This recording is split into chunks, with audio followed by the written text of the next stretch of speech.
Hello friends, welcome to स्टडीकर। मैं हूं आपका दोस्त प्रभाकर। आज हम डिस्कस करेंगे वीकली करंट अफेयर्स में 20 से 26 सितंबर के बीच के करंट अफेयर्स को। दोस्तों, ये इस करंट अफेयर्स का जो लेक्चर है बहुत इंपॉर्टेंट है, क्योंकि इसमें हमने बहुत ही महत्वपूर्ण प्रश्नों को डिस्कस किया है। अगर आपको इस लेक्चर का पीडीएफ प्राप्त करना है तो हमारे टेलीग्राम चैनल को ज्वाइन कर लीजिएगा, जिसका लिंक आपको डिस्क्रिप्शन बॉक्स में मिल जाएगा। दोस्तों, टेलीग्राम चैनल पर आपको क्विज और टेस्ट भी मिल जाएंगे, तो आप जरूर ज्वाइन करें टेलीग्राम चैनल। दोस्तों, पहला प्रश्न डिस्कस करते हैं, ध्यान से सुनिएगा। भारत ने किस देश के साथ C-295 एयरक्राफ्ट के लिए समझौता किया है? तो दोस्तों, भारत स्पेन से C-295 एयरक्राफ्ट खरीदेगा। दोस्तों, यह एक प्रकार के विमान होते हैं। तो भारत स्पेन से कितने विमान खरीदेगा? तो 56 विमान खरीदेगा। इसके लिए भारत और स्पेन के बीच 20,000 करोड़ रुपए का अनुबंध हुआ है, और उस अनुबंध पर हाल ही में भारत और स्पेन ने हस्ताक्षर किए हैं। दोस्तों, जो भारतीय वायुसेना के एवरो 748 विमान थे, उनका स्थान कौन लेगा अब? C-295 परिवहन विमान।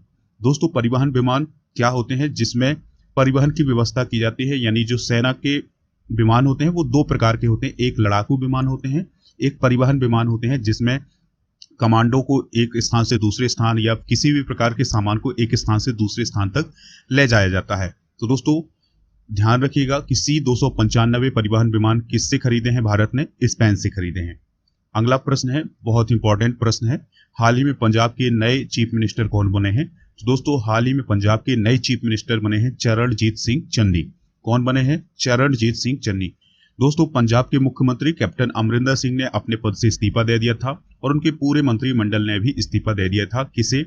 बनवारी लाल पुरोहित को, जो कि पंजाब के राज्यपाल हैं। उसके बाद दोस्तों, चरणजीत सिंह चन्नी को पंजाब का मुख्यमंत्री बनाया गया है।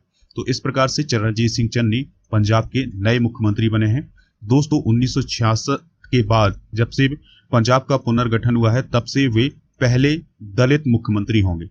दोस्तों, इसके पहले चरणजीत सिंह चन्नी कैप्टन अमरिंदर सिंह की सरकार में तकनीकी शिक्षा, इंडस्ट्रियल ट्रेनिंग और employ generation, tourism and culture affair विभाग संभाल रहे थे।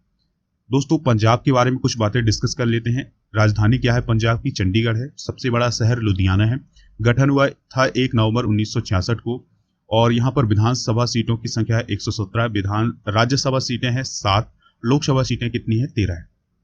अगला क्वेश्चन है, ध्यान से सुनिएगा। हाल ही में उत्तर प्रदेश मातृभूमि योजना लॉन्च करने की घोषणा किसके द्वारा की गई है? तो दोस्तों, हाल ही में योगी आदित्यनाथ, जो कि मुख्यमंत्री हैं उत्तर प्रदेश के, तो उनके द्वारा उत्तर प्रदेश मातृभूमि योजना लॉन्च की गई है। दोस्तों, ध्यान से सुनिएगा इस उत्तर प्रदेश मातृभूमि योजना को। तो इसमें क्या होगा कि इसमें जनता की भागीदारी भी सुनिश्चित की जाएगी। यानी ग्रामीण विकास के लिए कोई भी परियोजना बन रही है, अगर उसमें कोई भी व्यक्ति या व्यक्तियों का समूह अगर उस परियोजना में अपनी हिस्सेदारी देना चाहता है और उसमें मदद करना चाहता है, तो उस परियोजना के लिए वो 50% तक हिस्सेदारी ले सकता है, और 50% हिस्सेदारी किसकी रहेगी? सरकार की रहेगी। यानी दोस्तों, इसको एक उदाहरण से समझ लेते हैं कि किसी गांव में कोई स्वास्थ्य केंद्र बनना है, या आंगनबाड़ी केंद्र को विकसित किया जाना है, या किसी स्कूल को विकसित किया जाना है, या लाइब्रेरी को विकसित किया जाना है, तो उसके लिए अगर कोई व्यक्ति इच्छुक है तो वो अपनी 50% की हिस्सेदारी दे सकता है। इसके अलावा दोस्तों, 50% की हिस्सेदारी किसकी रहेगी? उत्तर प्रदेश सरकार की। तो याद रखिएगा दोस्तों, जो उत्तर प्रदेश मातृभूमि योजना है, ये किसके द्वारा स्टार्ट की गई है या किसने लॉन्च करने की घोषणा की है? तो ये घोषणा की है उत्तर प्रदेश के मुख्यमंत्री योगी आदित्यनाथ ने। दोस्तों, अगला प्रश्न डिस्कस करते हैं। सीमा सड़क संगठन, जिसे हम BRO के नाम से जानते हैं, ने RCC कंपनी की कमान पहली बार किस महिला सैन्य कमांडर को सौंपी है? तो दोस्तों, ये कमान सौंपी गई है मेजर आइना को। किसे सौंपी गई है? मेजर आइना को। तो दोस्तों, महिला सशक्तिकरण को बढ़ावा देने के लिए सीमा सड़क संगठन ने पहली बार अपनी RCC कंपनी की कमान किसी महिला सैन्य अधिकारी को सौंपी है। तो दोस्तों, संगठन की ओर से मेजर आइना को देहरादून की RCC कंपनी की कमान सौंपी गई है। दोस्तों, मेजर आइना के नेतृत्व में कैप्टन अंजना, भावना जोशी, विष्णु माया को भी नियुक्त किया गया है। तो दोस्तों, यह जो कदम उठाया गया है BRO के द्वारा, यह महिला सशक्तिकरण के लिए उठाया गया है। बात करते हैं दोस्तों BRO की, तो इसे हम बॉर्डर रोड ऑर्गेनाइजेशन के नाम से जानते हैं। इसके वर्तमान में महानिदेशक हैं लेफ्टिनेंट जनरल राजीव चौधरी। इसका हेडक्वार्टर है दिल्ली में। स्थापना हुई थी 7 मई 1960 को, दोस्तों बीआरओ भारत की सीमावर्ती क्षेत्रों में सड़क मार्ग को बनाने का काम करता है। अगला प्रश्न है दोस्तों, इससे पहले आपको बता दें कि अगर आपको ये लेक्चर पसंद आ रहा है तो लाइक कर दीजिएगा और चैनल को फॉलो जरूर करिएगा। दोस्तों किस राज्य सरकार ने छिंदवाड़ा विश्वविद्यालय का नाम बदल करके राजा शंकर साहेब विश्वविद्यालय करने की घोषणा की है? तो दोस्तों उस राज्य सरकार का नाम है मध्य प्रदेश सरकार। यानी मध्य प्रदेश सरकार के द्वारा यह घोषणा की गई है कि छिंदवाड़ा विश्वविद्यालय का नाम अब राजा शंकर साहेब विश्वविद्यालय होगा। तो दोस्तों ये घोषणा किसने की है? मध्य प्रदेश के मुख्यमंत्री शिवराज सिंह चौहान ने। और ये कब की गई है दोस्तों? तो ये की गई है राजा शंकर शाह और कुंवर रघुनाथ शाह के 164वें बलिदान दिवस के अवसर पर जबलपुर शहर में। तो दोस्तों जबलपुर शहर में मुख्यमंत्री शिवराज सिंह चौहान राजा शंकर शाह और कुंवर रघुनाथ शाह के बलिदान दिवस पर अपने संबोधन दे रहे थे, उसी समय उन्होंने यह घोषणा की है। दोस्तों राजा शंकर शाह गोंडवाना साम्राज्य के राजा थे और उन्होंने 1857 की क्रांति में महत्वपूर्ण भूमिका निभाई थी। दोस्तों याद रखिएगा, राजा शंकर शाह और कुंवर रघुनाथ शाह ये दोनों पिता पुत्र हैं और इनकी हत्या की गई थी किसके द्वारा? अंग्रेजों के द्वारा तोप से उड़ा दिया गया था इनको। चलिए फ्रेंड्स अगला क्वेश्चन डिस्कस करते हैं। हिंदू यूनिवर्सिटी ऑफ अमेरिका ने किस अभिनेता को हिंदू अध्ययन में डॉक्टरेट की मानद उपाधि प्रदान की है? तो दोस्तों उस अभिनेता का नाम है अनुपम खेर। यानी अनुपम खेर को हिंदू यूनिवर्सिटी ऑफ अमेरिका के द्वारा हिंदू अध्ययन में डॉक्टरेट की मानद उपाधि दी गई है। तो दोस्तों यह जो यूनिवर्सिटी है यानी हिंदू यूनिवर्सिटी ऑफ अमेरिका, यह कहाँ है? तो अमेरिका के शहर फ्लोरिडा में है। तो उसने 18 सितंबर को एक विशेष कार्यक्रम आयोजित किया जिसमें अनुपम खेर को दोस्तों पीएचडी की मानद उपाधि दी है।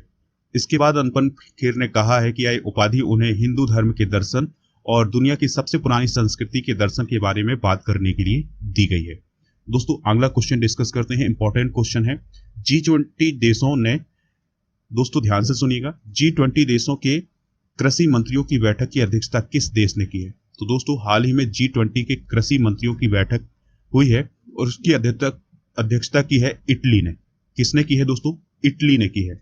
और भारत की तरफ से हिस्सा किसने लिया है? नरेंद्र सिंह तोमर ने। याद रखिएगा, भारत की तरफ से G20 के जो कृषि मंत्रियों की बैठक थी उसमें हिस्सा किसने लिया है? नरेंद्र सिंह तोमर ने, जो कि भारत के कृषि मंत्री हैं। तो दोस्तों इसमें जो नरेंद्र सिंह तोमर ने बात कही है वो जलवायु परिवर्तन के बारे में कही है और खाद्य की मांग की वृद्धि की जाए इस पर भी उन्होंने बात कही है। बात करते हैं G20 की। तो G20 का मतलब होता है ग्रुप ऑफ 20। तो दोस्तों G20 देशों में 19 देश हैं और इसके अलावा एक यूरोपियन संघ जुड़ा हुआ है। तो इस प्रकार से यह बन जाता है G20। दोस्तों इसकी स्थापना हुई थी 26 सितंबर 1999 को और भारत भी G20 का हिस्सा है, यह आप याद रखेंगे। G20 का पहला सम्मेलन हुआ था अमेरिका में 2008 में और 16वां G20 का सम्मेलन 2021 में होगा इटली में। तो ये थी कुछ बातें G20 की, तो आप इनको भी नोट डाउन कर लीजिएगा। चलिए फ्रेंड्स अगला क्वेश्चन डिस्कस करते हैं। इंपॉर्टेंट क्वेश्चन है। कौन सा देश संघाई सहयोग संगठन यानी SCO का 9वां सदस्य बना है? तो दोस्तों उसका नाम है ईरान। यानी ईरान वर्तमान में संघाई सहयोग संगठन का 9वां सदस्य बना है।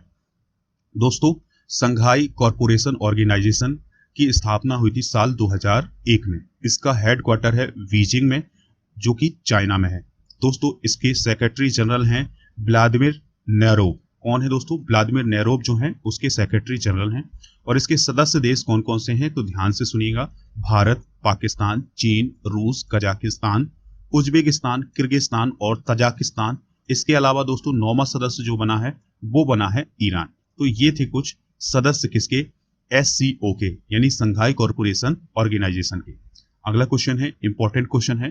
IPL की एक टीम के लिए 200 मैच खेलने वाले पहले खिलाड़ी कौन बन गए हैं? तो दोस्तों IPL की एक टीम के लिए 200 मैच खेलने वाले पहले खिलाड़ी बने हैं विराट कोहली। तो दोस्तों विराट कोहली किस टीम के लिए खेलते हैं? तो हम सभी लोग जानते हैं कि वो RCB के लिए खेलते हैं, यानी रॉयल चैलेंजर्स बेंगलुरु के लिए खेलते हैं। तो याद रखिएगा, रॉयल चैलेंजर्स बेंगलुरु के लिए विराट कोहली ने कितने मैच खेले हैं? 200 मैच खेले हैं और वो ऐसा करने वाले IPL के इतिहास के पहले खिलाड़ी बन गए हैं। दोस्तों अगला क्वेश्चन डिस्कस करते हैं। इंपॉर्टेंट क्वेश्चन है, ध्यान से सुनिएगा। भारत के 70वें ग्रैंड मास्टर कौन बने हैं? तो दोस्तों हाल ही में भारत के 70वें ग्रैंड मास्टर बने हैं R राजा ऋत्विक। याद रखिएगा, R राजा ऋत्विक जो है वो भारत के 70वें ग्रैंड मास्टर बने हैं। दोस्तों याद रखिएगा, भारत के पहले ग्रैंड मास्टर थे विश्वनाथन आनंद, और 70वें ग्रैंड मास्टर कौन बने हैं वर्तमान में, तो वो बने हैं आर राजा ऋत्विक। और आर राजा ऋत्विक ने यह उपलब्धि हासिल की है हंगरी के बुडापेस्ट में। तो दोस्तों हंगरी के बुडापेस्ट में एक शतरंज का आयोजन हुआ था, उसमें उन्होंने जीत हासिल की, उसके बाद उन्हें ग्रैंड मास्टर का खिताब दिया गया है। अगला क्वेश्चन डिस्कस करते हैं, इंपॉर्टेंट क्वेश्चन है दोस्तों। केंद्र ने किस देश केंद्र सरकार ने किसी देश का अगला वायुसेना अध्यक्ष नियुक्त किया है? तो दोस्तों केंद्र सरकार ने हाल ही में एयर मार्शल बी.आर. चौधरी को देश का अगला वायुसेना अध्यक्ष नियुक्त करने का फैसला किया है। तो दोस्तों इस प्रकार से एयर मार्शल बी.आर. चौधरी नए वायुसेना प्रमुख होंगे। वर्तमान में कौन है दोस्तों? तो वर्तमान में आर.के.एस. भदौरिया हैं, जो 30 सितंबर 2021 को रिटायर हो रहे हैं। उसके बाद बी.आर. चौधरी नए वायुसेना प्रमुख होंगे। तो दोस्तों अगर हम बात करें बी.आर. चौधरी की, तो ये वर्तमान में वायुसेना के उप प्रमुख हैं। क्या हैं दोस्तों? उप प्रमुख हैं। तो दोस्तों बी.आर. चौधरी राष्ट्रीय रक्षा अकादमी के पूर्व छात्र रह चुके हैं, और उन्हें मिग-21, मिग-23 और एमएफ मिग-29 सुखोई जैसे विमानों को उड़ाने का भी अनुभव है। चलिए फ्रेंड्स, कुछ बातें डिस्कस करते हैं भारतीय वायुसेना के बारे में।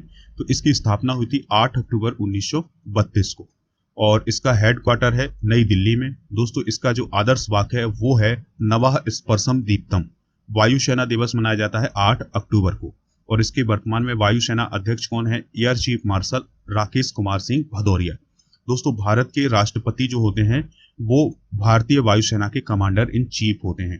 तो दोस्तों इस प्रकार से आपको समझना है कि जो भारत के राष्ट्रपति हैं यानी प्रेसिडेंट ऑफ इंडिया है, वो तीनों सेनाओं के सर्वोच्च सेनापति होते हैं। तो इस प्रकार से भारतीय वायुसेना के भी कमांडर इन चीफ कौन है?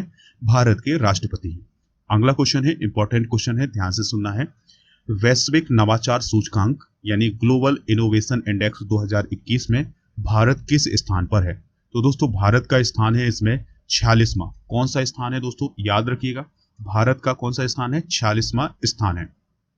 ग्लोबल इनोवेशन इंडेक्स 2021 में 132 अर्थव्यवस्थाओं को शामिल किया गया था, जिसमें भारत का स्थान कौन सा है दोस्तों? 46वां है, और भारत का स्कोर रहा है 36.4। कितना रहा है दोस्तों? 36.4। और 2021 में जो ग्लोबल इनोवेशन इंडेक्स जारी किया गया है वह उसका 14वां संस्करण है। कौन सा संस्करण है दोस्तों? 14वां संस्करण है। अब हम उन टॉप 3 देशों की बात करते हैं जो ग्लोबल इनोवेशन इंडेक्स में टॉप पर रहे हैं। तो दोस्तों पहला स्थान है स्विट्जरलैंड का, और इसका स्कोर रहा है 65.5। दूसरा स्थान है स्वीडन का, और इसका स्कोर रहा है 63.1। तीसरा स्थान है अमेरिका का, जिसका स्कोर रहा है दोस्तों 61.3। तो इस प्रकार से ध्यान से सुन लीजिएगा एक बार फिर से, ग्लोबल इनोवेशन इंडेक्स में भारत का स्थान है 46वां, और स्कोर है इसका 36.4। दोस्तों टॉप 3 देशों की बात करें तो पहला है स्विट्जरलैंड, दूसरा है स्वीडन, और तीसरा है दोस्तों अमेरिका। दोस्तों अगला क्वेश्चन डिस्कस करते हैं, इंपॉर्टेंट क्वेश्चन है। द हिमालयन फिल्म फेस्टिवल 2021 का पहला संस्करण कहाँ शुरू होने वाला है? तो दोस्तों द हिमालयन फिल्म फेस्टिवल 2021 का पहला संस्करण शुरू होने वाला है लेह में। कहाँ शुरू होगा दोस्तों? लेह में। तो दोस्तों याद रखिएगा, इस द हिमालयन फिल्म फेस्टिवल 2021 में असम, सिक्किम, मणिपुर, मिजोरम, त्रिपुरा, मेघालय, नागालैंड, उत्तराखंड, अरुणाचल प्रदेश, हिमाचल प्रदेश और लद्दाख की लोकप्रिय फिल्मों का प्रदर्शन किया जाएगा। तो कहाँ हो रहा है द हिमालयन फिल्म फेस्टिवल 2021? तो ये हो रहा है दोस्तों लेह लद्दाख में। दोस्तों फिल्म समारोह का आयोजन केंद्र शासित प्रदेश लद्दाख का प्रशासन, फिल्म निदेशनालय और सूचना और प्रसारण मंत्रालय भारत सरकार के सहयोग से किया जा रहा है। तो दोस्तों ये 5 दिन का महोत्सव होगा, यानी ये जो फेस्टिवल है ये 5 दिनों तक किया जाएगा, और दोस्तों ये आजादी का अमृत महोत्सव का हिस्सा है। चलिए फ्रेंड्स, अब हम अगला क्वेश्चन डिस्कस करते हैं। अगला क्वेश्चन है, समुद्र शक्ति द्विपक्षीय नौसैनिक युद्धाभ्यास भारत और किस देश की नौसेना के बीच आयोजित हुआ है? तो दोस्तों इसका आंसर होगा इंडोनेशिया, यानी समुद्र शक्ति द्विपक्षीय नौसैनिक युद्धाभ्यास भारत और इंडोनेशिया के बीच हुआ है। तो दोस्तों याद रखिएगा, इस समुद्र शक्ति नौसैनिक युद्धाभ्यास का आयोजन 20 सितंबर से 22 सितंबर के बीच हुआ है।